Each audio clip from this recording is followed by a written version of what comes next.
Aujourd'hui, on va parler de techniques pour préparer les user stories, les avoir bien prêtes et que tout le monde se comprenne bien dans l'équipe. En l'occurrence, on va se faire un focus sur un outil qui s'appelle l'example mapping. Moi, en général, la plupart des équipes que j'accompagne, je leur introduis ça. J'en parle également souvent dans mes présentations, notamment quand ça parle de qualité, d'automatisation de tests, de spécifications exécutables. J'ai également animé un meet-up sur le sujet. C'était vraiment un beau succès. J'ai fait un tour d'expérience sur le sujet. Toutes ces choses-là, je vous les mets dans la description. Vous pouvez creuser plus. Et j'espère vraiment qu'en fin de vidéo, vous serez convaincus et vous n'aurez qu'une seule idée, c'est d'essayer vous aussi.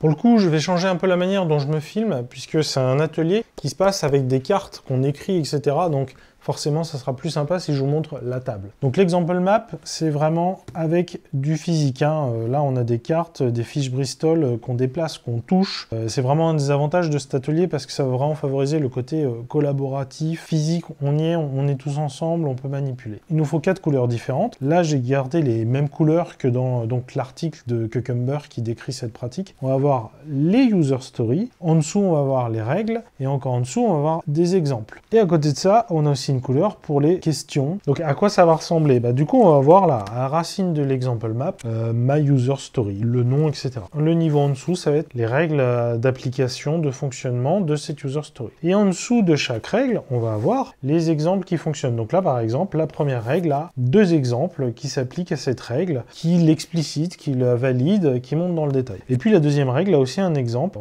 On doit forcément avoir des exemples sur chaque règle, sinon on ne sait pas vraiment ce qu'on doit faire. Et puis à côté de ça, on a aussi une question, voilà, un sujet, un doute, une question à éclaircir, un truc qu'il faudra checker plus tard. Donc voilà, donc je le mets à côté. Typiquement, ça ressemble à ça, un example map, la user story en haut, les règles juste en dessous, et puis dernier niveau, les exemples, il peut y avoir beaucoup d'exemples. Et les questions à côté, là on en a besoin.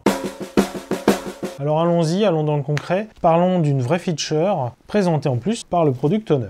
Salut les gars, aujourd'hui moi je vais vous parler du What's New, on en a déjà parlé pas mal de fois, donc What's New c'est le guide des nouveautés. Donc derrière on a plusieurs règles, je relis mes notes. Première chose, on a une nouvelle icône, on l'a pas aujourd'hui, quand il y a une nouvelle version, une nouvelle icône pour que l'utilisateur voit bien qu'il y a un truc et puis qu'il clique dessus. Une fois qu'il aura vu ce qu'il y a à voir, l'icône disparaît, on le spamme pas avec ça. Et puis enfin, quand il clique dessus, on affiche les release notes. Donc généralement cette première phase de présentation du besoin et des premières règles qu'on imagine, elle vient du PO effectivement, et ça va être challengé. Alors déjà là, vous voyez, il n'y a pas les exemples. Donc là, avec l'équipe, tout le monde va s'y mettre, on va créer les exemples, et puis on va aussi évoluer, on va peut-être voir qu'il manque aussi des règles, ainsi de suite. Pour la nouvelle icône, on a le produit qui est dans une certaine version, on peut l'appeler V1 par exemple, on passe à une nouvelle version, donc appelons-la V2, et là, du coup, l'icône s'affiche. Pour la deuxième règle, donc l'icône disparaît une fois qu'on l'a vu, donc on est dans le cas de figure où l'icône s'affiche, et donc on a une nouvelle version. L'utilisateur clique sur l'icône, et donc on n'a plus l'icône. Et puis sur la troisième règle, donc l'affichage des release notes, là encore on est dans le cas de figure où il y a une nouvelle version et l'icône est affichée. Et puis quand on clique sur l'icône, du coup les release notes s'affichent. Et plus précisément, on va même dire, c'est bien les release notes de la version en question. Donc on va même préciser, on est dans la version V, et c'est les release notes de la version V qui sont affichées. On voit que là, ils connaissent déjà bien le taf,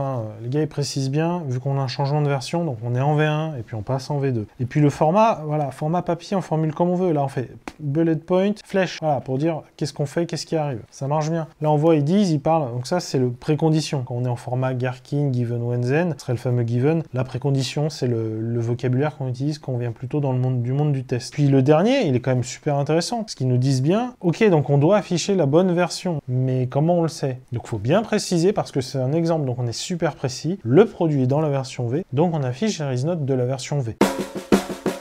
Alors déjà, à qui on présente ça? Le mode de fonctionnement, ça doit être ce qu'on appelle les 3 amigos. C'est-à-dire, on a toujours toutes les compétences nécessaires, les 3 typiques étant déjà l'aspect métier, business analyst, donc le product owner, l'aspect technique, expertise, le développeur, et l'aspect test. Et c'est parce qu'on a toutes ces compétences ensemble qu'on va avoir une vraie synergie et qu'on va aller au bout des choses. Non mais attends, il manque des trucs là. L'affichage de release notes, on affiche comment? Et là, il y a une collaboration qui se construit et tout le monde travaille ensemble. Ah ouais, t'as raison, écoute, en fait, moi je pensais pensais qu'on allait se faire une pop-in, bah, c'était évident pour moi, mais t'as raison, faut le dire, donc je fais un peu de place, je rajoute, voilà, les release notes en pop-in. Le product owner, pour lui, c'était une évidence, mais pour les autres, ils voient bien, non, attends, comment on l'implémente, etc. Et ils vont poser toutes ces questions de, et comment on l'implémente. Donc déjà, il se passe quoi quand l'utilisateur clique hors de la pop-in? Très bien, donc on ferme les release notes, ça marche. Ça me surprend pas, comportement normal, mais faut bien le préciser. Et on va aller encore plus loin dans les subtilités. Ok, et du coup, les release notes, on prend quelle largeur? Déjà, si le browser, il est super large, genre 800,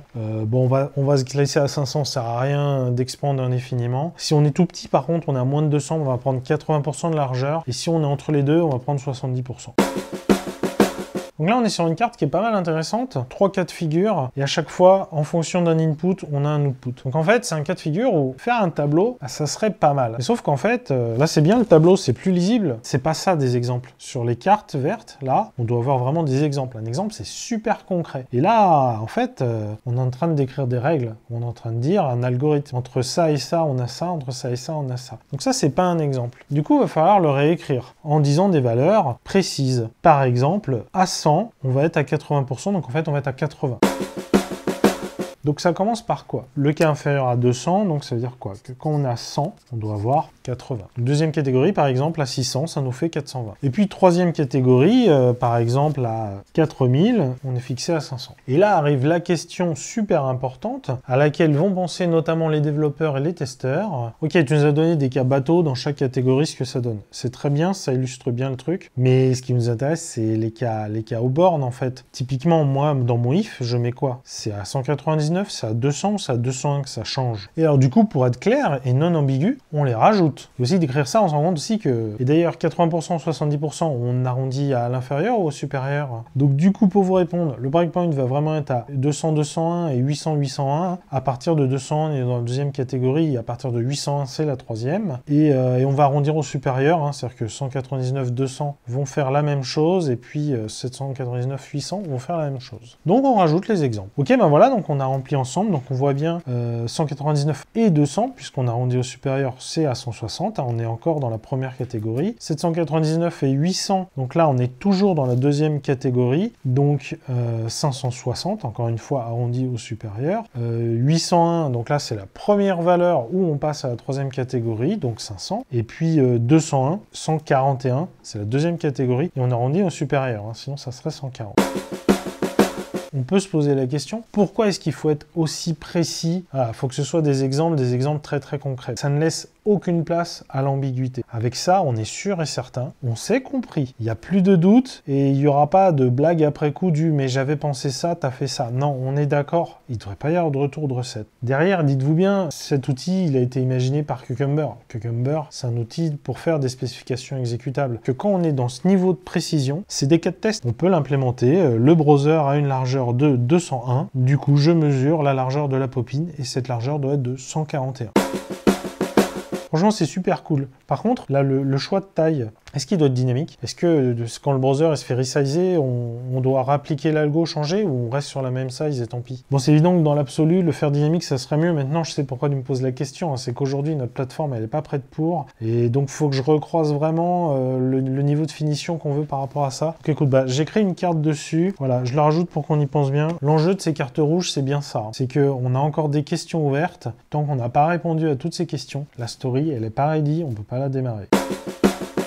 Ce qui est génial avec les example maps, c'est qu'en plus, la structure et les couleurs nous aident à voir si elle est bien constituée. Typiquement, si on a beaucoup de bleu, beaucoup de règles, c'est peut-être que la user story, elle est trop grosse en fait, et il faudrait qu'on la découpe. À l'inverse, si on a une règle où il y a beaucoup d'exemples, on peut se poser la question, est-ce qu'on n'est pas en train de mélanger plusieurs règles ensemble? Et c'est pour ça, du coup, ça devient assez complexe. Et justement, si on doit découper la user story, comment on s'y prend? J'en ai parlé dans un précédent Scrum Life, mais si on fait un example map, c'est super facile. Donc supposons qu'on doive découper cette user story en plusieurs, comment on peut reconnaître les choses? L'idée, c'est qu'on va découper en suivant les règles. Et là, par exemple, dans tout ça, moi, il y a une règle que je remarque, que je trouve qui sort du lot, c'est ce côté, l'icône disparaît. C'est-à-dire que finalement, derrière, il y a une forme de persistance. On sait que l'utilisateur a vu la release, donc faut l'enlever. Ça, voilà. Pour moi, ça me semble une bonne user story à séparer. On a vraiment 3 règles qui vont bien ensemble. Donc là, ça fait 2 user stories qui me semblent très pertinentes, et dans le fonctionnel et dans le volume de développement. Si on a besoin de découper encore plus, ça va va bien se faire en fait. Par exemple, pourquoi on ne séparait pas le fait qu'il y a une icône et on peut cliquer dessus du fait que derrière, il y a un écran qui a une forme particulière avec des données qui viennent de quelque part. Ça fait beaucoup de sens, hein. Séparons-les. On a une icône, elle est là, et même je clique dessus, il se passe quelque chose. Et c'est une vraie user story, elle est indépendante, ça s'implémente, ça se teste, ça apporte déjà de la valeur. Et il y en a une autre qui est concrètement, voilà les données qu'on va afficher, voilà sous quelle forme, et ainsi de suite. Vraiment, quand vous avez travaillé un example map, faire le découpage user story, c'est du bonheur.